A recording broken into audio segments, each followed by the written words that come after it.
네, 안녕하십니까. 복지기획팀장 최유진입니다. 네, 오늘 바쁘신 와중에도 돌봄 통합 맞춤형 교육에 참석해 주신 모든 분들께 진심으로 감사드립니다. 이번 교육은 경기복지재단이 주관하여 돌봄 통합의 이해를 높이고 지역 사회의 실질적 대응 방안을 모색하기 위해 마련되었습니다. 먼저 교육에 앞서 사회복지과장님의 인사 말씀이 있겠습니다.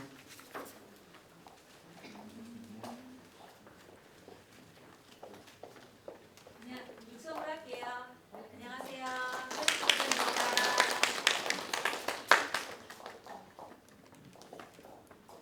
저는 사실 공무원들 대상 교육인 줄 알고 내려왔는데 공무원들도 각 읍면동에서 2분씩 해서 24분 정도 오시는 거고 이렇게 도와주실 제공기관 여러분 그 원장님들도 많이 오셔가지고 너무너무 감사합니다. 저희 내년 3월 26일 27일? 27일이죠. 통합돌봄지원법이라고 약식 돌봄통합지원법이 이제 시행이 될 건데 그게 피부에 와닿지는 않잖아요. 사실 그게 어떤 건지 그냥 어슴푸레하게 그 지금 장기간 등급 받듯이 동의 필요한 그 분을 발굴을 해서 이분들을 저희가 진단을 해서 어떤 서비스를 어떻게 연결하면 좋겠다 해서 연결까지 도와드리는 거라고 간단하게 말하면 말씀드릴 수 있을 것 같은데 지금 우리 공무원들 읍면도 공무원들 역할 굉장히 중요할 것 같고요. 또 제공기관도 많아요.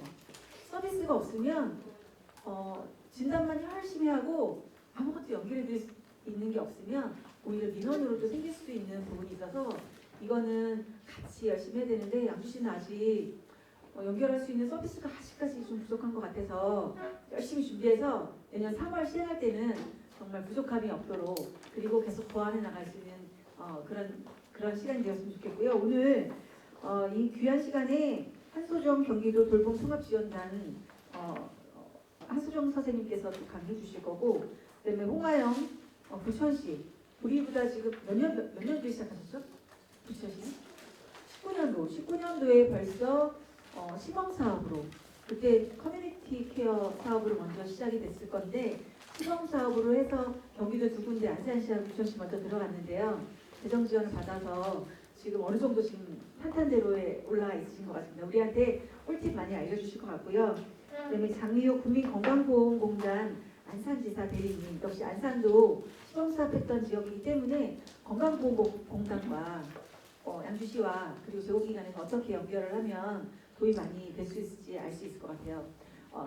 다 아시겠지만 이거는 그냥 저소득층 돌봄하고는 차원이 달라요. 잘 살던 못 살던 전 국민 누구나 노쇠하고 장애를 우선 대상으로 하는데 우리가 잘해놓으면 우리가 노년 혜택 받을 수 있는 거라고 생각이 되고요. 그리고 그 의료적인 부분이 굉장히 좀 강화가 됐다는 거 말씀 좀 드릴게요. 의료와 돌봄이 복합적으로 필요하신 분들이 대상이 된다는 거. 네, 우리는 그냥 병원만 안내하면 되는 게 아니라 왕진의사도 오는 그런 시스템까지 저희가 갖추도록 노력하겠습니다. 어쨌든 오늘 강의해 주시고 세 분 좋은 강의 해달라고 한번 박수 한번 부탁드릴게요. 네. 오늘 좋은 시간 되시고 양주 씨의 미래 좀 밝게 밝혀주시기 바랍니다. 감사합니다.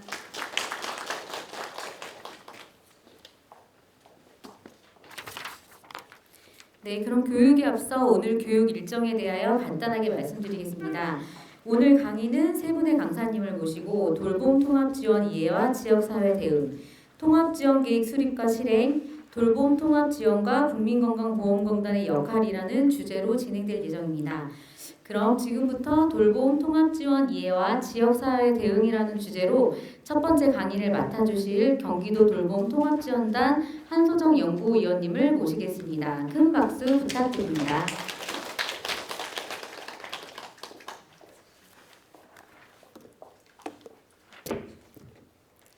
네, 안녕하세요. 방금 소개받은 경기복지재단 경기도 돌봄통합지원단 한소정입니다. 먼저 이 교육을 잠깐 소개드리면요. 저희 교육은 시군 맞춤형으로 11개 시군을 대상으로 진행되는 곳입니다. 선착순으로 접수를 받아서 지역을 돌아다니면서 하는 곳은 6군데고요. 경기 북부에 이제 6시군은 재정 지원이 예정되어 있는 6군데 시군은 함께 집합형으로 교육이 예정되어 있습니다. 굉장히 그 주무관님이 발빠르게 신청하셔갖고 이 선착순에서 밀린 곳은 교육을 못 받은 것도 많이 있거든요. 계속해서 저희한테 민원이 들어오고 있긴 한데, 그래서 양주는 이 바쁜 와중에 주무관님이 정말 너무 애쓰고 계시는 와중에도 교육을 신청하셨고, 저희가 이제 다 시와 얘기를 해서 어떤 강의가 필요하신지, 어떤 분들이 들으실 건지 해서 저희가 이제 커리큘럼을 시와 같이 짜고 강사를 저희가 섭외해서 이렇게 들어온 그런 교육이라고 생각하시면 되겠습니다. 내년에 돌봄통합지원법 시행을 앞두고 이렇게 공무원분들 대상으로 6회에 걸쳐서 기초교육을 했고요. 8월 말 9월 초. 그리고 그 피드백을 바탕으로 의료에 관한 재택의료, 보건의료 분야의 재택의료, 재택간호에 관한 교육을 지난주에 또 2회를 시행했어요. 주로 이제 보건소 계시는 분들이 많이 왔고요. 그리고 과장급 교육, 리더 교육을 또 진행을 했습니다. 그리고 시군으로 저희가 이렇게 찾아가면서 시행하는 맞춤형 교육이 지금 2번째로 진행이 되고 있습니다. 네.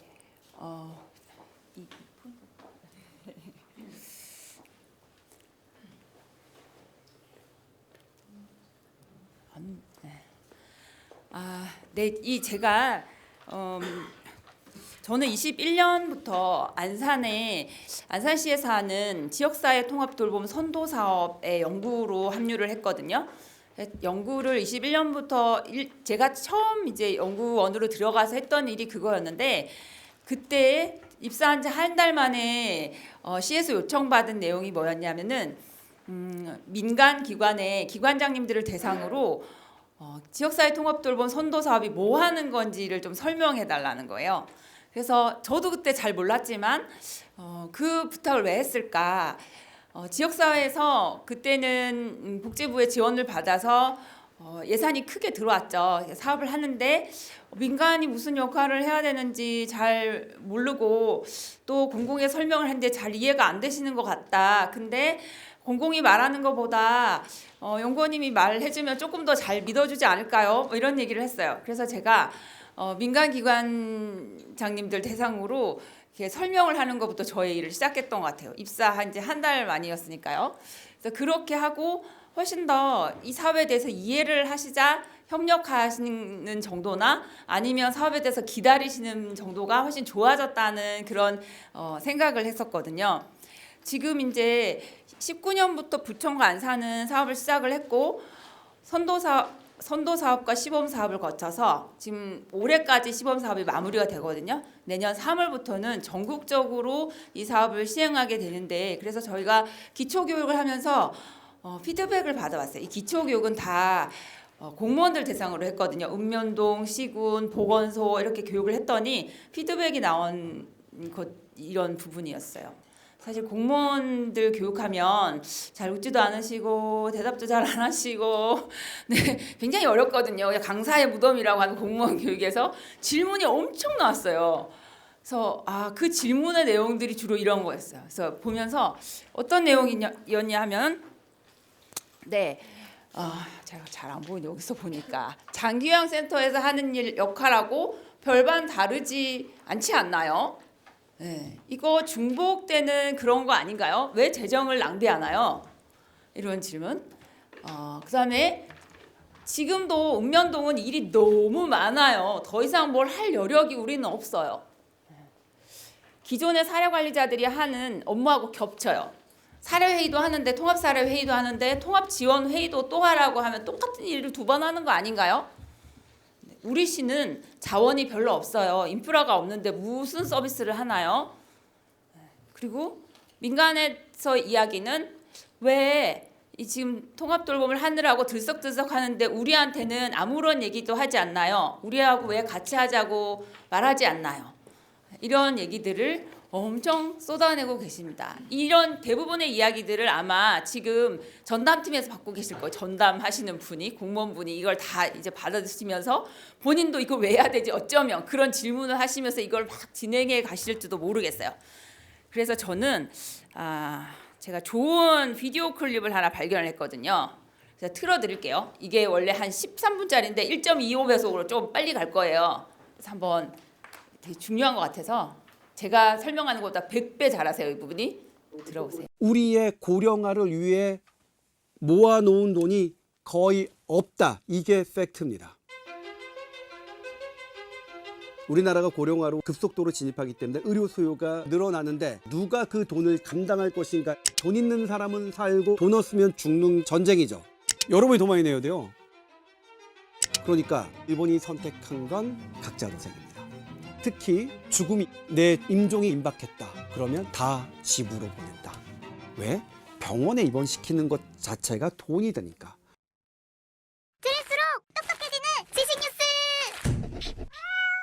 제가 20년 전쯤에 신경외과 전공의일 때죠. 그때 유럽을 조사해온 한 강사가 실제로 유럽 사례를 취재한 영상을 보여주셨어요. 90세 어머니와 함께 사는 60대 딸입니다. 어머니가 돌아다닐 때마다 60세 딸이 부축을 해요. 거기다가 어머니가 치매가 시작됐어요. 24시간 케어하는 치매센터는 사설이에요. 돈이 너무 많이 들어요. 그런데 90세 엄마와 60대인 본인의 소득은 연금밖에 없어요. 지금 삶이 어떠세요? 물었더니 그 딸은 제 삶은 재난입니다. 고령화는 재난입니다. 안녕하십니까. SBS 스프 컨트리뷰터 조동찬 의학 전문 기자입니다. 고령화란 65세가 돼서 직장에 은퇴한 후 돈을 벌지 못하는 사람이 늘어나는 것이다. 그리고 그 돈을 못 버는 고령자를 부양할 젊은 세대가 적은 것이다. 그렇다면 고령화에서 정말로 더 치명적인 게 뭔지 아세요? 장수입니다. 수명이 연장되면 그게 더 악화되는 거예요. 우리나라가 고령화로 급속도로 진입하기 때문에 의료 수요가 늘어날 것이다. 그렇기 때문에 의사가 더 필요하다는 게 이번 의대 증원을 하는 정부의 제1차 목적이었죠. 지금의 인력으로는 늘어나는 의료 수요를 감당할 수 없습니다. 가장 급격한 고령화를 겪는 우리나라는 의대 증원이 시급합니다. 그리고 고령화로 의료비가 증가하는 것은 너무나 당연합니다. 근데 이 얘기를 우리 안 하죠. 병원 누가 제일 많이 가실까요? 할머니, 할아버지죠. 그렇죠? 2021년 기준에요. 65세 이상 한 명이 의료비 쓰는 게 41만 원이에요. 전체 한 명은 15만 원에 불과해요. 그러니까 65세 이상이 의료비를 가장 많이 쓰죠. 2배가 넘죠. 그리고 이 65세 이상 연령층의 의료비 지출액은 2025년에 59조 원, 2035년에 130조 원, 2060년에는 390조 원으로 추산됩니다. 이거 다 우리가 내는 돈이에요. 근데 의료보험에 책정된 부분은 다 이제 속별로 이렇게 다 걷죠. 그 다음에 본인 부담률은 다 일률적으로 해요. 그러니까 이제 우리나라 의료보험 정책은 약자를 보호하는 측면이 있어요. 문제는 이 돈을 내는 사람이 적어지면 적어질수록 어떻게 되겠어요? 덜 짓고 갈 되겠죠. 지금 우리나라 건강보험 재정 상태 25조 원 남았어요. 25조 원을 지금 상태로만 유지해도 2028년에 고갈됩니다. 왜냐면 사용한 사람이 더 많으니까. 그런데 지금 여러분 우리 필수 의료 패키지 무슨 패키지에서 어떻죠? 늘리고 있죠. 이쪽 부분을. 필수 의료 분야에 향후 5년간 건강보험 재정 10조 원 이상을 투자하겠습니다. 그러면 덜 짓고 갈 되겠죠. 덜 짓고 갈 되면 어떻게 해야 돼요? 여러분이 더 많이 내야 돼요. 제가 우리나라 베이비 붐 시대 마지막이거든요. 1974년생 만으로 50세입니다. 제가 65세가 돼서 돈을 못 벌기 시작할 때 그때의 간병비와 의료비는 여러분들이 감당해야 됩니다. 여러분들이 얼마나 감당해야 될지 지금 이 상태로만 유지된다 하더라도 여러분들의 월급의 절반은 보험료로 내야 된다는 조사 결과도 있어요. 왜냐? 저희 어머니 아버지와는 좀 다른 입장이에요. 저희 어머니 아버지는 똑같이 낳으셨잖아요. 본인의 인구만큼. 그래서 저희는 지금대로 내고 저희 엄마 아빠는 이렇게 의료보험을 받으실 수 있는 거예요. 근데 우리 막차 탄 저와 저의 윗사람들은 달라요. 적게 낳았잖아요. 제가 저의 어머니 아버지와 똑같이 받으려면 여러분의 부담은 더 커질 수밖에 없어요. 인구가 줄어드는데 뭐 너무나 당연한 거잖아요. 그렇죠? 누가 그 돈을 감당할 것인가에 대한 논의가 지금 현재 빠져 있죠. 제 입장만 생각한다면요. 저희는 수혜자예요. 무조건 무조건 다 보장해. 죽을 때까지 다 보장해. 더 보장해줘. 라고 해야 좋은 사람이잖아요. 그래서 고령안의 첫 번째 키워드가 뭔지 아세요? 분열입니다. 저와 여러분들이 분열돼요. 이해관계가 완전히 달라요.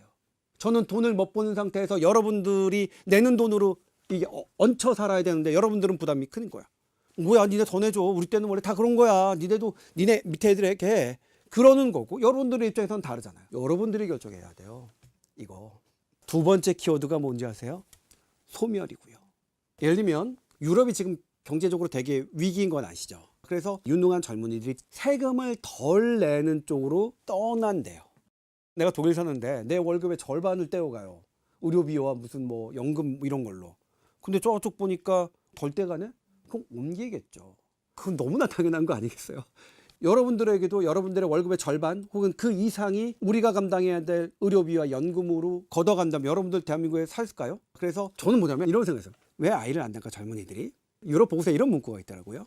젊은이들이 아이를 낳지 않는 이유는 두 가지다. 우리는 자식만 부양하면 됐다. 부모는 각자 알아서 살아야 되니까.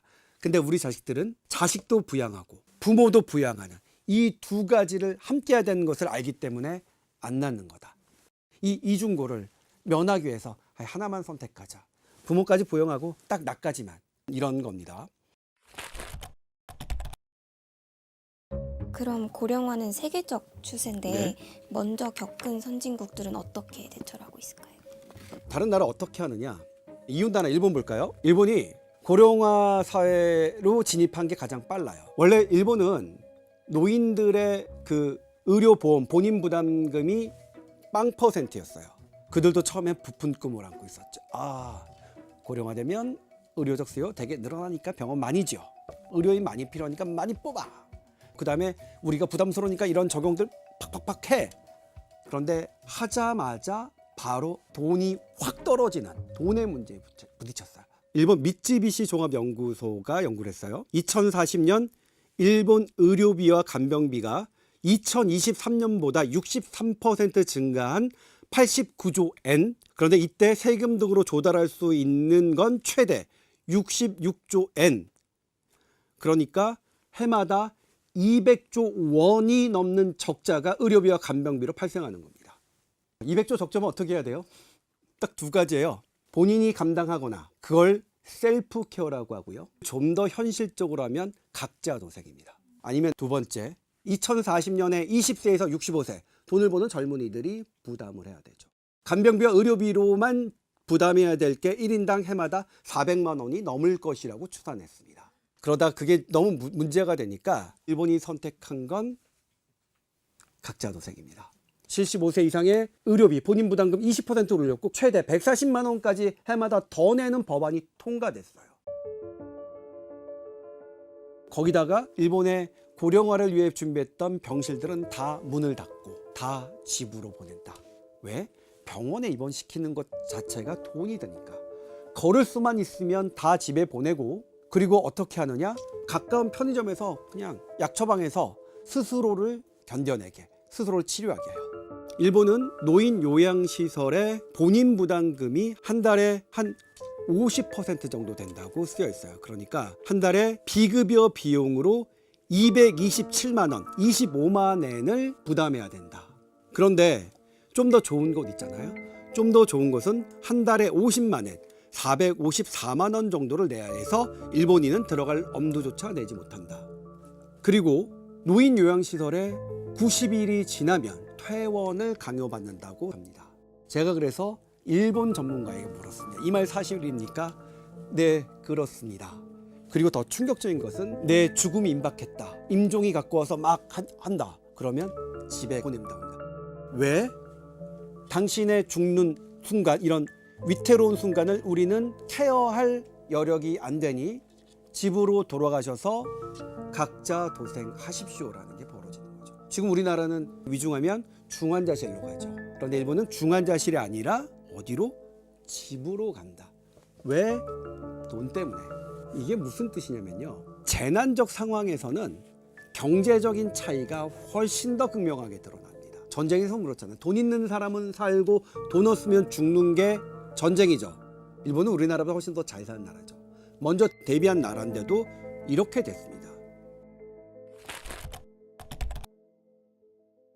고령화에 되니까 우리 의료 수요 늘어날 거야. 그러면 그 의료 수요가 늘어나는데 그걸 어떻게 대처할 것이냐. 그러니까 우리나라도 외국인 의사 도입하자 이렇게 얘기하죠. 그러면 우리보다 훨씬 더 외국인 의사를 먼저 도입했던 영국 볼게요. 영국은 공공의료 시스템입니다. 영국 국민들은 병원에 갈 때 돈을 안 내요. 그러니까 영국은 무상의료다. 저는 동의할 수 없어요. 그 돈을 병원에 갈 때 안 낸다는 거지 그 비용을 영국이 거저되는 건 아니죠. 영국은 의료비로 우리나라보다 훨씬 더 많은 비율을 씁니다. 그리고 모든 의사 간호사는 공무원이었어요. 공무원이니까 의사들의 봉급이 한정돼 있죠. 그래서 영국의 명문 의대를 나온 사람들은 돈 많은 사람들을 위한 개인 병원을 오픈하고 있습니다. 대표적인 런던 클리닉, 나쁜 의료를 기다리느라 당신의 소중한 인생을 수개월 혹은 수년 동안 낭비하지 마십시오. 여러분이 직접 여러분의 의료비를 낼 결심이 섰다면 바로 전화하세요. 영국의 사설병원은 미국과 비슷합니다. 세계 최고로 비싸죠.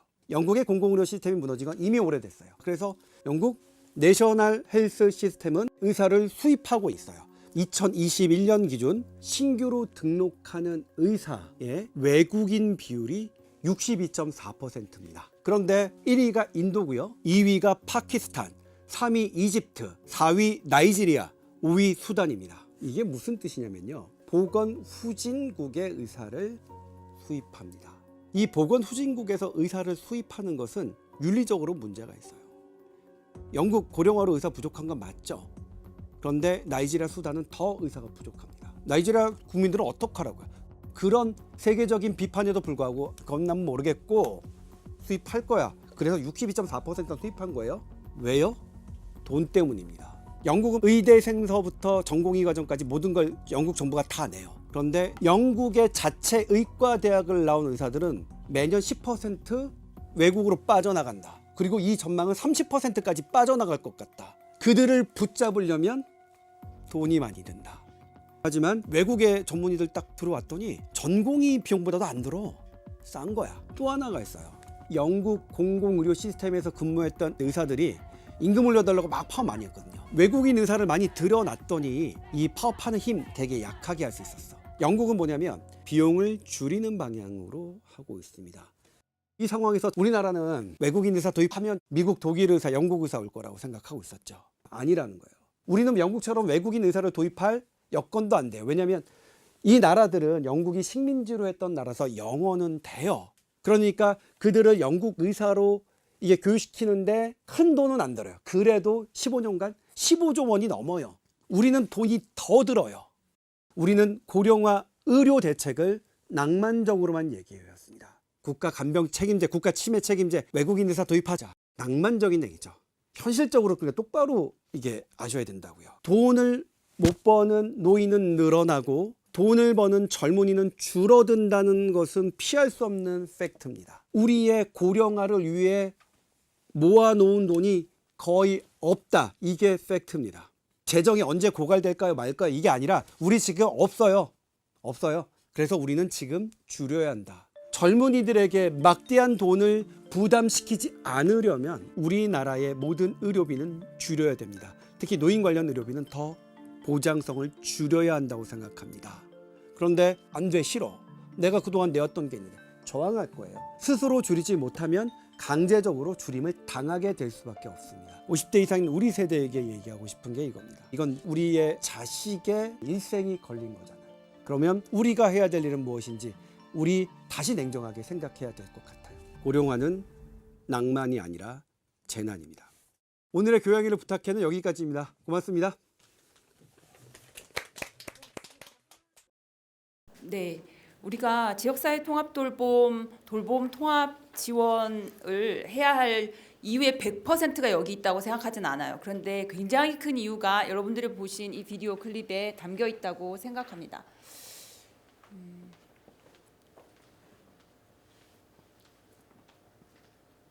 네, 저의 컨텐츠는 저한테 주어진 시간이 길지는 않아서요. 이렇게 세 가지로 나눴는데 아까 비디오 클립에서 설명했던 초고령 사회에 늘어나는 돌봄 수요와 사회복지 재정 부담, 그리고 두 번째는 지역사회 통합 돌봄으로의 전환, 세 번째는 돌봄 통합 지원과 지역사회 대응, 이렇게 나눠집니다. 이 부분 중에 2, 3의 상당 부분이 그 다음 강의인 홍하영 주무관님이 하실 내용하고 겹치는 부분이 있어서 제가 그 화면을 여러 가지를 준비하긴 했지만 스킵하고 넘어가는 것들이 있을 겁니다. 그래서 제가 해야 될 부분들 설명하고요. 여러분들이 받으신 거하고 약간 차이가 있을 수 있는데 그런 부분은 조금 제가 넘어가도 되겠다 싶은 건 넘어가겠습니다. 자, 우리나라 초고령 사회라는 건 다 알고 계시잖아요, 그죠? 이 속도가 얼마나 빨랐냐면 21년에 제가 선도사업 연구 막 하고 할 때 전국 통계 내고 할 때 우리가 그때 그 얘기를 했거든요. 26년에 우리나라는 초고령 사회가 될 거야 그랬어요. 22년이 되니까 25년에 우리는 초고령 사회가 될 거야 그랬거든요. 24년에 됐잖아요. 24년 12월 23일 저는 20%를 넘겼습니다. 지금 경기도 고령 인구 22년 자료가 지금 나와 있는데요. 14.2%, 42년에 31.9%가 될 거라고 22년에 그 인구 추계한 자료에서 이렇게 나오거든요. 양주시 노인 비율을 보니까 20.4% 되더라고요. 그리고 양주시가 34년에는 29%, 40년에는 34.8%로 예상하고 있더라고요.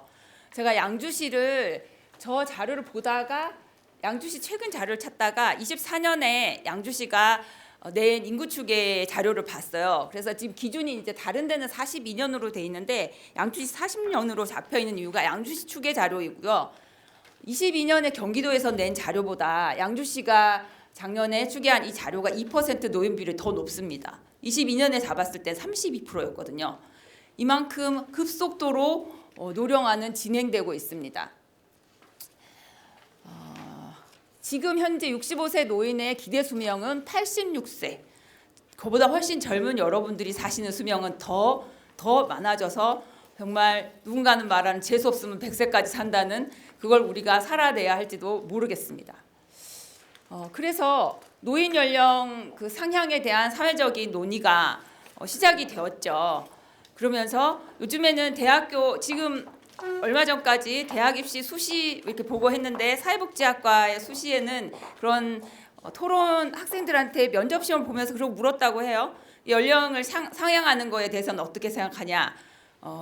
그리고 또 연금 주는 시기를 상향하는 건 어떻게 생각하냐. 뭐 이런 질문을 했다고 해요. 여러분께 이 질문을 하면 65세는 너무 젊잖아요, 그죠? 노인은 70세 해도 될 것 같아요, 생각에. 연금 70세 주면 되나요? 안 돼요. 그죠? 60세까지밖에 일을 못 하는데 그럼 10년 동안 안 되잖아요. 굉장히 어려운 상황에 우리는 처해 있다고 볼 수 있습니다. 노인 인구의 증가 추세. 지금 두 번째 왼쪽 편에 보시면 75세 이후 후기 노인이라고 되어 있는데요.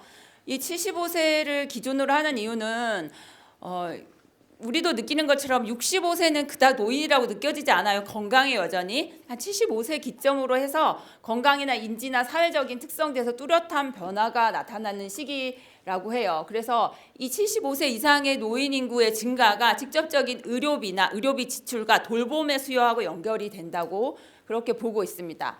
2030년은 베이비 부모 시대의 제일 첫 시작인 55년생이 75세가 되는 해입니다. 그때부터 베이비 부머 인구가 굉장히 많이 늘어났던 해였잖아요. 그럼 노인 인구도 급격하게 늘어날 거라고 우리가 미루어 짐작할 수 있습니다. 네, 진료비 현안인데요. 진료비 보시면 치매 등 노인성 질병 진료비 5년 사이 28% 증가한 것, 그리고 65세 이상 의료보장 적용 인구가 상반기 1,000만 명을 넘어서는 것, 치매 환자의 100만 명 시대의 돌봄 부담에 대한 언급이 나오고 있습니다.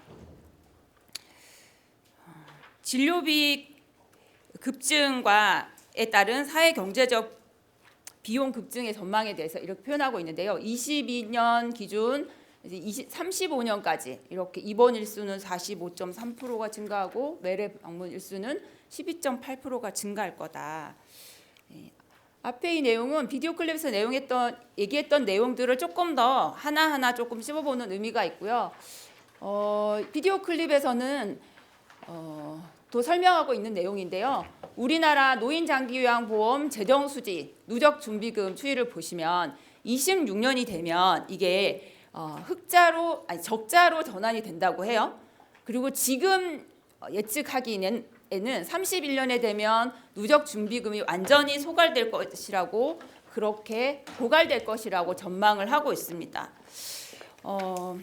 이 사업을 하면서 많은 곳에서 아니 장기요양 잘하고 있는데 장기요양이 잘하고 있잖아. 아프면은 장기요양 서비스 받다가 또 조금 더 심해지면 요양원 가고 요양병원 가고 아무 문제 없이 잘하고 있는데 왜 지자체에 이렇게 두시셔갖고 시군구 돈도 없는데 시군구가 다 준비하라고 하고 이 책임을 다 시군구한테 맡기는 거 아니야? 왜 정부가 이러는 거야? 잘하고 있는데 이렇게 많은 분들이 생각하고 있고 맞아요. 그럴 것 같아요. 왜냐하면 사회적으로 이것들을 어떤 이슈화시키거나 이게 얼마나 힘든 상황에 왔는지를 이제까지 별로 많이 얘기하지 않았던 것 같아요. 근데 현실은 우리의 현실 굉장히 어렵다는 거예요. 더 지체되고 더 후에 우리가 뭔가 준비하려고 하면 너무 늦다는 거죠. 저는 이게 개인적으로 이제 인구 변화 같은데 관심이 많은데요. 제가 인구 변화를 보면서 보니까 이미 우리는 96년 이럴 때 인구 그 출생률이 1.56, 1.6 뭐 이 정도 선에서 이미 우리가 인구가 줄어들 걸 예측했어야 되는데 그 벌써 30년 전 아니에요, 그렇죠? 근데 그때 예측 못한 거였던 거예요. 그리고 2000년이 오면서 심각하구나 생각했는데 그때 또 준비를 제대로 못했어요. 지금 막상 0.7, 0.8에서 잘 움직이지 않은 이 출생률은 굉장한 사회적인 부담이 되고 그리고 고령화 시대에 고령이 되는 여기 앉아 계신 모든 분들에게 다 이게 직격탄으로 날아오는 것이 되죠. 우리가 여기서 대책을 세우지 않으면 여러분들이 혹시 10대, 20대 자녀를 키우고 계시는 분들이 계시다면 10대, 20대가 결혼도 안 한다는데 애도 안 낳는다는데 그 많은 노인들을 내 자식이 다 짊어지고 가는 거 찬성하세요? 괜찮으세요? 괜찮지 않으시잖아요. 그래서 우리가 준비를 해야 되는 시기다. 더 이상 늦으면 안 된다. 이렇게 생각을 하시면 될 것 같아요. 이거는 노인 장기요양 보험에서 2008년에 장기요양 보험이 도입이 되면서 굉장히 빨리 정착했다고 생각이 되거든요. 그때는 그 돌봄에 대한 부양 부담에 대한 문제 제기가 엄청 많았을 때고 그래서 이 제도가 들어와서 굉장히 빨리 정착이 됐다고 생각이 되는데 그러고 나서 5년마다 장기요양 보험 기본 계획을 수립했습니다. 1차, 2차, 3차를 보시면은 이때 뭐에 포커스를 뒀는지 볼 수 있어요. 1차는 13년부터 17년까지인데 이때만 해도 대상자 확충 이렇게 갔거든요. 보시면 다 대상자 확대, 장기요양 기간 확충, 재정관리 체계 수립 이렇게 가요. 근데 2차 가면서 3차로 오면 방향이 확 돌아선 것을 볼 수 있으실 겁니다. 의료, 요양, 예방 연계, 그다음에 재가 서비스 뭐예요? 재가 서비스. 요양시설 아니고 집에서 받으실 수 있는 이 방향으로 전환하는 것들이 여기서 이미 보여지는 거예요. 그러면서 통합판정체계를 도입하겠다는 그 계획이 3차에 들어옵니다. 이렇게 23년부터 27년까지 이 계획을 세우면서 건강보험공단에서는 여러 가지 시범 사업을 많이 했던 것 같아요. 이 노인 장기요양 보험 그 재정의 위기를 맞이하면서 어떻게 하면 지역사회 내 돌봄이 지역사회에서 나이 들어감과 지역사회 내 계속 거주가 가능한가에 대해서 여러 가지 시범 사업들을 많이 준비해서 진행을 하고 있는 것 같습니다. 그에 반해서 우리의 시군의 대비는 사실 조금 그거를 열심히 이전부터 어쩌면 보건복지부가 국가가 열심히 격려하고 동기화했어야 되는데 막상 법이 시행되는 바로 코앞에서 막 해당 팀을 쪼으면서 이렇게 지금 진행이 되고 있는 것 같아서 안타까운 마음들이 있습니다. 이 표에서 가장 그 핵심적으로 봐야 될 내용은 뭐냐면은 왼쪽 편에 불필요한 입원이거든요. 33.4%인데 이 요양병원의 환자를 분류해 본 거예요. 했더니 의료 최고도나 의료 고도, 중도까지는 의료적 필요도가 많은 분들이죠. 요양병원에 계셔야 되는 분이십니다. 그런데 의료 경도나 선택 입원군은 어떻게 보이냐 하면은 꼭 입원 안 하셔도 되는데, 의료적 필요가 그닥 높지 않은데 그런데 돌봐줄 분이 없어서 입원을 하거나, 가정이 돌보기 어려워서 입원해 계시거나, 결국은 돌봄 공백을 메울 수 있는 그런 것이 없어서 입원을 한 케이스인 거예요. 그래서 이런 것들을 사회적 입원이라고 하거든요. 주변에서 보셨는지 모르겠어요. 이렇게 관절염 수술을 하시거나 고관절 수술을 하시거나 요양병원에 입원하셨어요. 그래서 좀 회복이 되셨어요. 집으로 돌아가려고 보니까 자식들이 집을 없앴어요. 못 돌아오실 거라고 생각하신 거죠. 그러니까 병원에서 나가실 수 있는데 갈 집이 없어요. 그래서 병원에 계속 머무르셔야 하는 결과가 나오는 분들도 왕왕 보실 수 있을 거예요. 그러니까 왜 그럼 요양병원을 선택하느냐? 가장 쉽고 저렴한 선택지라는 거죠. 장기요양 등급이 필요 없고 건강보험 혜택도 받을 수 있고 자부담을 좀 내긴 하지만, 그렇지만 그 상태에서 가장 쉬운 선택지가 요양병원이라는 거죠. 근데 이렇게 쓰여지는 비용들이 우리 사회적 건보의 재정에는 굉장히 충격이 된다는 거, 타격이 된다는 거. 33.4% 개선해야 되지 않겠습니까? 예. 지금은 계속 돈만 말해가지고 국가가 책임져야 될 돈 없으니까 지역사회로 보내고 집으로 보내고 이러는 거 아니야? 뭐 이렇게 생각할 수도 있지만, 여러분 한번 생각해 보시면 요즘에 어르신들은, 초창기에는 어르신들이 요양원 막 가셨지만 요즘에 어르신들은 끝까지 요양원을 안 가시려고 합니다. 거기는 죽으러 가는 곳이라고 말씀하시잖아요. 요양원들의 서비스가 나쁘다는 얘기가 절대로 아니에요. 근데 우리나라의 그런 수가에서 요양원에 계시면서 어르신이 외출 한번 하시거나 산책 한번 나가시기가 가능한가요? 불가능하잖아요. 그죠? 나가셨다가 그러면은 요양보호사 한 명이 한 6명 이렇게는 돌봐야 되는데, 그죠? 3교대로 치면 6명 돌봐야 되는데 한 분을 이렇게 갈 수도 없고 요양보호사가 따로 따라갈 수도 없고, 네, 그러니까 한 번 입소하시면 가족이 오지 않으면 외출 한 번이 어려운 그런 현실이잖아요. 그죠? 그래서 여러분들도 내가 나이 들어서 집에서 누군가가 나를 돌보는 것과 요양원에 가는 것을 선택하라 그러면, 만약에 내가 집에 거하는 게 내 가족에게 큰 부담이 되지 않아, 그러면 어떤 선택을 하실는지 모르겠어요. 저는 내 가족에게 하나밖에 없는 아들이 큰 부담을 지지 않는다면 저는 집에서를 선택할 것 같아요. 아들이 나 때문에 막 힘들어하고 내가 며느리한테 막 구박받을 것 같으면, 전 아직 11살짜리 아들을 키웁니다. 그럼 제가 요양원 가겠지만, 저는 그 요양원은 정말 안 될 때 선택이고, 끝까지 저는 집에 있고 싶은 그런 생각이 있거든요. 만약에 지역사회가 내가 모자라는 돌봄의 어떤 조그마한 부분을 도와준다면요.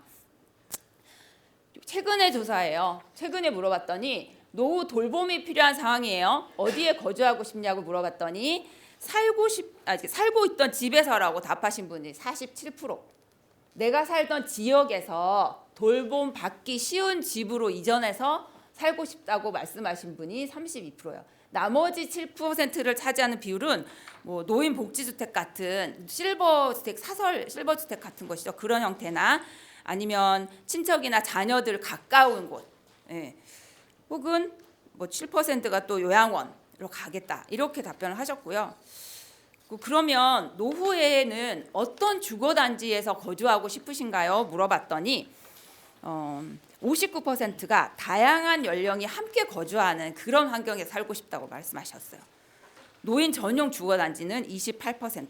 잘 모르겠다 나머지인데요. 여러분들한테 이게 질문을 던지신다면 비슷할 것 같다는 생각이 들어요. 노인만 막 모여 있는 곳에서 난 살고 싶어 하시는 비율보다 다양한 연령층이 사랑하는 사람들이 모여 있는 결국은 내가 살던 곳이죠. 그 환경이 비슷한 곳에서 사회의 일원으로, 내가 좀 돌봄이 필요하지만 나이가 좀 들었지만 사회의 일원으로 살아가고 싶다고 느끼실 것 같아요. 지금의 아주 최근에 5월에 이제 연구한 결과거든요. 지금 우리의 그 서비스들은 이런 형태로 굉장히 다양하게 많이 제공이 되고 있습니다. 서비스가 없는 건 아니거든요. 굉장히 많은 서비스 이렇게 제공하고 있습니다. 오른쪽에 X축은 돌봄 피로도고 Y축은 의료 피로도입니다. 그래서 보시면 건강할 때부터 만성, 악성, 급성까지 그리고 돌봄 피로도가 건강하고 전노쇠, 노쇠, 장애, 마상, 그다음에 사망까지 이뤄서 이런 시스템으로 지금 각각의 서비스들이 굉장히 분절적으로 가고 있어요. 시에서 보면은 어떤 거는 이제 건보에서 전담하는 사업들도 있고 장기요양에 포함된 사업도 있고 시가 관리하는 사업들도 있어요. 저 노인복지과가 관리하는 사업도 있고 보건소에서 하는 사업도 있습니다. 이런 다양한 사업들이 이렇게 여러 가지가 이미 준비되어 있는데 이 서비스들이 굉장히 분절적으로 이루어지고 있다는 것입니다. 그래서 이 서비스들을 좀 통합적이고 연속적으로 만들어 봐야겠다. 그리고 장기요양과 요양병원과 지역사회 돌봄 대상에 대해서 동일한 잣대로 평가해 보겠다. 이게 이제 통판이거든요. 통합판정. 건강보험에서 하겠다는 통합판정입니다. 그래서 사회적 자원을 좀 일관되게 이 기준을 일관되게 잡아서 지원해야겠다. 중복은 중복대로 좀 없애고 중복되지 않으면서도 빠지지 않고 서비스가 연속적으로 이루어지는 그런 시스템을 그런 체계를 만들어 보겠다고 하는 것이 지금 돌봄 통합 지원 사업입니다. 사실은 제가 맨 앞에 설명할 때요. 이거를 사업비를 말하지 않고 지역사회 통합 돌봄 고령사회 새로운 돌봄 패러다임이라고 제목을 정했거든요. 이걸 왜 정했냐 하면은 우리가 이제까지 생각하고 있던 이 생각에서 이 생각의 전환이 없으면 여전히 질문이 되는 거예요. 장기여행 잘하고 있는데 왜 자꾸 지역한테 하라고 하는 거야? 왜 업무를 새로 또 주는 거야? 이렇게 가는 거예요. 생각이 이제 이쪽으로 우리는 지역사회 내에서 가능하면 더 길게 거주할 수 있도록 돌봄이 좀 필요하신 분들의 돌봄을 구석구석 제공을 하는 그런 일들을 통해서 가능하면 의료 시스템으로 가지 않고 병원이나 시설로 가지 않고 지역사회 내에서 내가 거주하는 곳에서 사는 그런 모습들로 여러분들이 그려가시는 것이거든요. 지역사회 통합 돌봄과 돌봄 통합 지원이 굉장히 혼합돼서 용어가 사용되고 있는데요. 국제적으로 사용되는 학술적인 용어는 커뮤니티 케어, 지역사회 통합 돌봄이 맞는 것 같고요. 이게 처음에 시작할 때는 이랬는데 그 뒤에 윤석열 정부가 되면서 이름을 살짝 바꿔서 노인 의료 돌봄 통합 지원 사업이라고 했어요. 내용상으로 크게 달라지진 않았고 여기에서 의료가 좀 더 강조가 됐죠.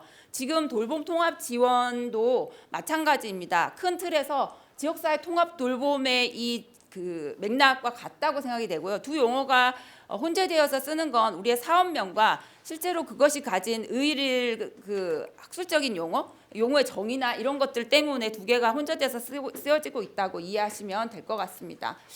지역사회 통합 돌봄이란 지금 돌봄 통합 지원에서 정의하는 그 정의도 있는데요. 이게 조금 더 명확한 것 같아서 제가 이거를 썼습니다. 노인, 장애인, 정신질환자, 노숙인 등 돌봄이 필요한 주민들이 시설이 아닌 살던 집과 지역사회에서 개개인의 욕구에 맞는 서비스를 누리고 지역사회와 함께 어울려 살 수 있도록 보건, 의료, 요양, 돌봄, 주거, 일상생활의 지원을 통합적으로 조성하는 국가정책이라고 말하면 되는데요. 정책은 국가정책이지만 이거 정책을 펼쳐나가는 건 지역성을 굉장히 강조합니다. 왜냐하면 지역이 가진 자원이 너무너무 다르기 때문이에요. 기존의 서비스와 어떻게 다를까? 재택의료, 방문의료, 특히 의료가 굉장히 강조되고 있어요. 재택의료 굉장히 강조되고 있습니다. 또 주거 분야의 서비스가 추가되고요. 제공기관도 병원, 건보공단, 사회적 기업, LH 같은 보다 포괄적입니다. 그리고 핵심적으로 지역의 실정에 적합한 형태로 다르게 운영이 된다는 거예요. 이 형태는 20년도에 선도 사업할 때 가져왔던 건데요. 요거는 잘 만들어졌다고 생각이 돼서 제가 넣어봤고요. 그다음 화면 설명드리겠습니다. 19년부터 22년까지 선도 사업을 했어요. 16개를 대상으로 했었고 그 다음에 23년 7월부터 25년 지금 이제 올해 말까지 시범 사업이 진행이 되고 있습니다. 여기에서 했던 여러 가지 시행착오들을 바탕으로 우리가 전국화를 계획을 하고 있죠. 내년에는 183개 지자체에서 국가가 777억 가까이 재정을 마련해서 지원한다고 해요.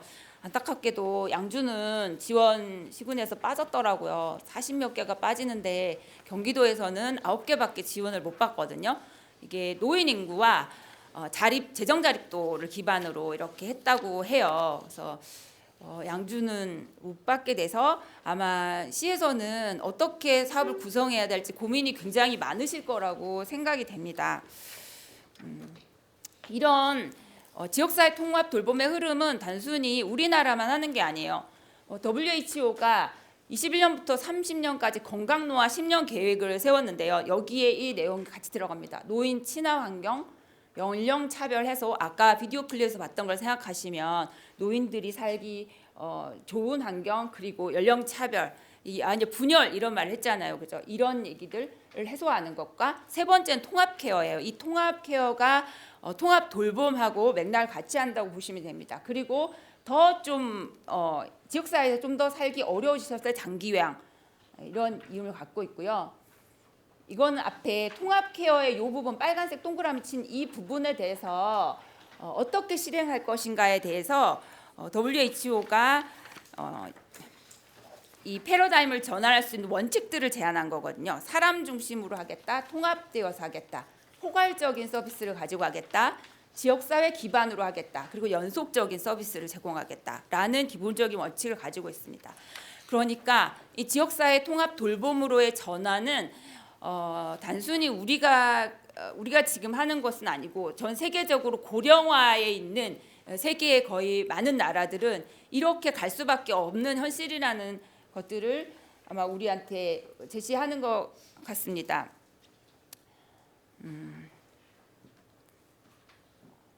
돌봄 통합 지원의 목표와 방향인데요. 이거는 여러분들 자료 없을 거예요. 지난 28일 날 실행계획서 쓰면서 공무원들 대상 교육에서 했던 그 자료에서 좀 명확하게 제시를 해주신 부분이 있어가지고 제가 이거를 좀 삽입을 했고 내용을 조금 수정한 부분이 있거든요. 자료를 넘기시면서 자료가 없으면 그냥 넘어가시고 화면을 보시면 될 거예요. 근데 크게 다르지 않고 표현만 약간 차이가 난다고 보시면 돼요. 그래서 돌봄 통합 지원의 목표는 노쇠, 장애 등으로 일상생활 수행에 어려움을 겪는 자에게 보건의료, 건강관리, 장기요양, 일상생활 돌봄, 주거 등 서비스를 통합 연계 제공함으로써 살던 곳에서 건강한 생활을 영위할 수 있도록 한다. 결국 여기에 밑에 방향도 보시면 지역 기반 의료 돌봄 서비스를 확충하고 연계하고 통합 제공할 수 있는 체계를 만들고 제공하겠다, 이런 얘기입니다. 통합 지원 추진 원칙, 앞에 설명드렸던 것들을 조금 더 자세하게 풀어놨다고 생각하시면 되고요. 그럼 이게 어떻게 지역사회 내에서 펼쳐지느냐, 누가 무슨 일을 하느냐, 보면 시도에서 하는 역할이 있고, 글씨는 조그맣고 자료는 여러분들한테 안 주어졌죠. 있나요? 없죠? 있어요? 없죠. 예, 그렇습니다. 예, 시도에서는 실행계획 수립하는 거, 그다음에 협의체 운영 전체적인 방향을 제시한다고 보시면 돼요. 결국 시군구가 주축이 돼서 하는 거거든요. 시도에서 하는 역할들은 그 전체적인 방향을 제시하는 것, 저희가 하는 것처럼 인력들을 양성하고 하기 위해서 교육해드리고 컨설팅하고 이런 뒤에서 백업하는 역할들을 시도에서 하신다고 보고, 실제로 가장 중심의 역할은 시군구에서 하는 역할입니다. 실행계획을 수립하고 서비스를 연계하고 관리하고 전담 조직 구성하고 인력을 배치합니다.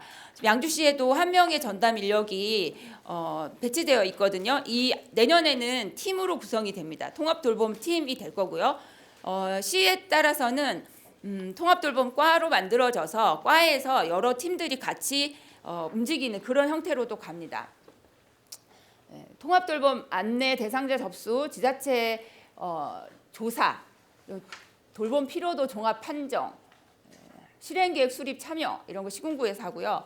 읍면동으로 가면 통합돌봄에 대해서 안내하고 대상자 발굴하고 신청하고 접수하고, 그다음에 사전 조사로 직접 가정 방문을 하신다든지 이런 역할을 하고 또 이럴 때 건보하고 같이 협업합니다. 건보하기 중요한 역할을 하거든요. 세 번째 강의가 건보 담당자 오시는데요. 지금 우리나라에서 건보 중에서 가장 통합돌봄 잘하는 곳이 안산지사입니다. 그래서 거기서 오십니다. 그리고 개인별 지원 계획 수립하고 모니터링하고 그런 역할들을 읍면동에서 하게 됩니다. 그리고 전문기관 보시면 국민건강보험공단 통판 말씀드렸는데 통합 판정하는 시스템 가지고 판정하는 것, 빅데이터를 활용해서 고위험군 발굴하고 신청 대행하고 지원 회의에도 참석하고 같이 굉장히 밀접하게 결합을 하게 될 겁니다. 그리고 국민연금공단 여기는 장애인들 통합 돌봄에 관련되거든요. 장애 판정 관련해서 장애인 개발원은 장애인의 통합 돌봄은 노인의 통합 돌봄하고 약간 다르잖아요, 그죠? 장애인들 조금 달라서 그래서 이 장애인 개발원에서 어떻게 통합 돌봄 가져갈 건가, 이 장애인들의 탈시설은 또 다른 차원의 또 연구가 필요한 부분이라서 그런 부분은 아마 진행을 할 겁니다. 그다음에 사회서비스원이 여기에 결합해서 지금 경기도는 저희 경기복지재단이 하고 있지만 복지재단과 서비스원이 대부분 결합되어 있는 형태로 광역에서 운영이 되기 때문에 서비스원들이 이런 역할들을 많이 하고 있습니다. 앞으로도 하게 될 겁니다. 그래서 시군구에는 전담 부서가 만들어지고요. 양주는 내년에 1월에 만들어질 거라고 들었습니다. 그리고 보건소가 굉장히 중요한 역할을 하게 됩니다.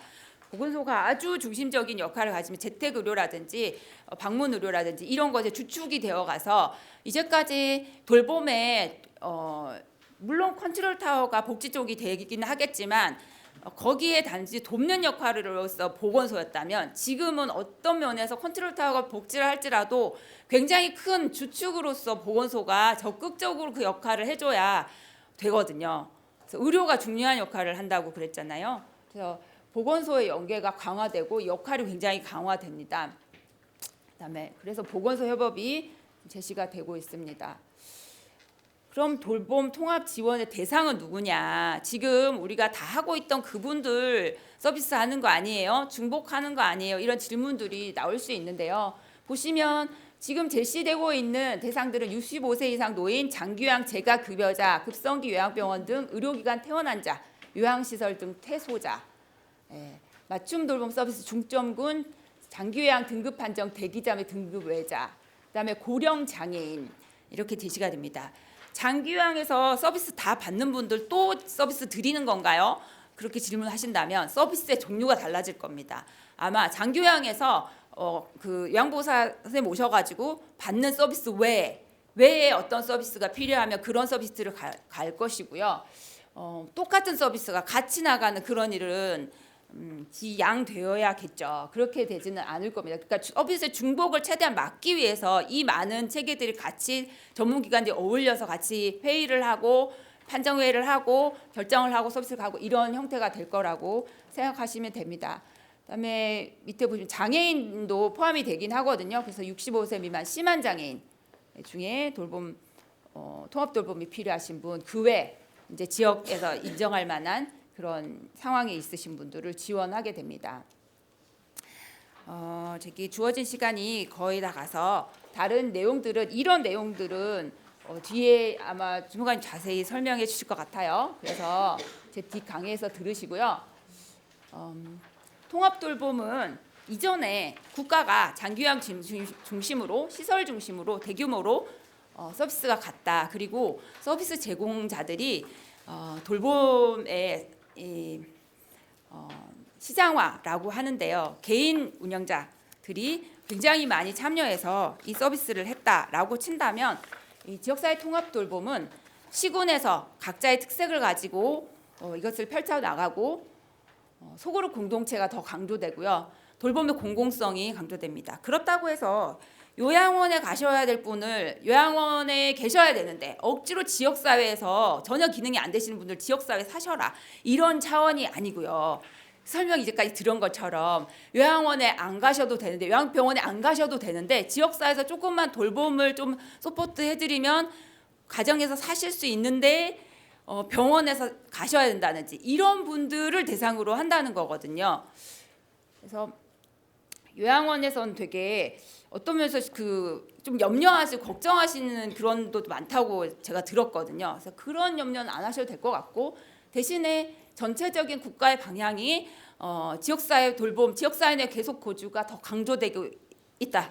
그리고 그렇게 가야만 지속 가능한 사회가 된다. 우리 세대뿐만 아니라 여러분들의 자녀와 그 자녀도 같이 살아갈 수 있는 그런 곳이 된다. 지금의 돌봄 통합 지원의 현황은 돌봄 시장에서 개인 사업자 비율이 85%. 그래서 이 제가 서비스가 확장이 될 때 시장화가 더 가속화되는 것에 대한 우려는 있어요. 그래서 그런데 서비스도 확장되고 체계도 같이 나가야 되는데 지금은 공적인 체계를 만들어 가는데 모든 이렇게 힘이 실리는 시기인 것 같아요. 체계가 있어야 그 다음에 하드웨어가 있어야 소프트웨어가 가잖아요. 그것처럼 지금 하드웨어를 만드는 과정이 있기 때문에 초점이 지금 공적 전달 체계 구축에 집중이 되어 있습니다. 그러면 우리는 어떻게 나가야 되냐? 지역에서 선순환하는 지속 가능한 돌봄 생태계를 만드는 것이 무엇인가? 우리 지역 사회에서 여기서 어쩌면 돌봄의 복지의 대상인 분들이 복지 서비스를 할 수 있는 그런 구조들을 가지고 나가야 지역 사회가 더 건강하게 이 돌봄의 생태계를 가지고 있을 수 있다고 보고요. 돌봄에도 마찬가지로 제가 서비스가 갈 때 가능하면 더 공공적인 형태, 공공성을 확보할 수 있는 서비스 형태가 가야 된다고 볼 수 있습니다. 그런 의미에서 지금 우리 지역사회에서 지역사회 통합 돌봄을 할 때 가장 큰 난제는 무엇인가 질문을 했을 때 제가 서비스 확충만으로는 해결 불가한 여러 가지 어려움들이 있고 기존과 같은 방식으로는 돌봄 인프라에 한계가 있다. 그리고 돌봄 시장에는 공공성이 더 넓혀가야 될 필요성이 있다. 탈시설에서 나왔을 때 이분들의 삶을 어떻게 삶의 질을 더 보장할 수 있는가에 대한 과제도 우리가 해결해야 가야 한다라는 과제들을 제시할 수 있습니다. 그래서 시장이 아닌 지역사회, 주민에서 답을 찾는 노력들을 해야 한다고 봅니다. 이제 곧 협의체가 만들어지고 각 지역사회에 굉장히 중심이 되는 뭐 단체장님들이나 곳곳에서 이제 협의체로 들어오실 텐데 여기에서 고민해야 될 부분은 어떤 부분이냐를 보면 공공 서비스의 수혜자, 이용자가 아니라 생산자이자 주민으로서의 전환이 주민들 인식 스스로가 더 가져야 된다는 부분이고 이제까지는 국가가 장기 요양 서비스로 다 해결해줬던 부분들이라면 이제 지역사회가 지역사회에 맡겨진 주민들을 어떻게 하면 같이 잘 돌보며 살아가야 될까 하는 이 돌봄 생태계에 대한 고민을 조금 더 체계적으로 해 가셔야 된다고 보고요. 요즘에는 관계돌봄, 관계복지 얘기를 많이 해가고 있거든요. 관점으로 변화가 필요합니다. 그래서 서로 돌봄을 어떻게 실현해 가야 될까. 그래서 주민돌봄 공동체에 대한 고민들이 지역사회에서 같이 들어가야 된다고 봅니다. 그리고 지역돌봄 생태계에서는 지역돌봄 일자리를 창출하고 그러는 플랫폼이 이 지역사회 통합돌봄이 될 수 있다고 보는 거죠. 실제로 지금 서비스를 제공하는 기관들 중에 지역사회 협동조합이라든지 사회적 기업이라든지 여기가 많이 포함이 되거든요. 그래서 그런 자활협동조합, 자활사업단 여기서 같이 커나갈 수 있어요. 지역사회가 결국 돌봄을 통해서 그런 사업단들을 우리 주민들을 키우는 거잖아요. 어떤 면에서 우리 대상자를 키우는 것일 수도 있습니다. 그런 고민들을 같이 하고 서비스가 그렇게 결합이 되면 좋을 것 같습니다. 제가 보시면 지금 광명시 돌봄 통합 지원 조례를 실어놨는데요. 위에 이제 비슷한 내용들이 있어가지고 양주시는 아직 조례가 통과를 안 한 상태에 있긴 한데요. 광명시는 이 조례에 사회적 기업 통합 지원 관련 기관의 사회적 경제 조직도 포함하고 또 이 사회적 경제 조직의 육성, 돌봄 분야의 참여 확대 이런 것들을 조례에 구체적으로 넣었어요. 그래서 저는 이 조례를 보면서 굉장히 많이 고민한 조례라고 생각이 되고 이렇게 했을 때 지역사회의 또 역량이라든지 지역사회 주민조직들의 저력이 또 거기에 들어가 있는 것이죠. 그래서 이런 부분들도 양주시가 기본 체계들을 갖춰가면서 함께 고민해 주셨으면 하는 바람이 있습니다. 이 내용들은 제가 이제 사례로 어떻게 이런 협동조합이라든지 이런 것이 포함되었는지를 설명하려고 이제 안산시 연구를 했기 때문에 안산시 사례를 넣었는데요. 마지막으로 설명을 또 하나 드리면 저는 주거가 굉장히 중요하다고 생각이 되거든요. 살 곳이 있으면 지역사회에 훨씬 거주하실 수 있는, 요양병원에 가지 않고 거주하실 수 있는 분들이 있다고 생각이 돼요. 근데 지금의 돌봄 통합 지원법에는 주거가 이렇게 강조되고 있는 것 같지 않거든요. 주거가 사실 되게 어려운 부분이라 그렇다고 생각이 돼요. 땅을 어떻게 마련하며 집을 어떻게 지어가며 공공 매입임대가 있지만 그런 매입임대도 지역에 따라 굉장히 어려울 수도 있고, 매입임대가 있다고 해도 노인들이 살기 적합하지 않거든요. 대부분 기존에 지어진 형태는 유니버셜 디자인을 해서 넓이나 이런 것들을 다 어르신들 살기에 다 맞춰야 되기 때문에 새로 짓는 게 훨씬 좋다고 그렇게 말을 하더라고요. 근데 장기적으로 보면 주거의 형태는 반드시 지역사회에서 준비해야 된다. 그게 얼마 양이 뭐 적든 많으면 좋겠지만 적더라도 반드시 이것을 위해서 준비해 가는 과정은 필요할 것이라는 말씀을 드립니다.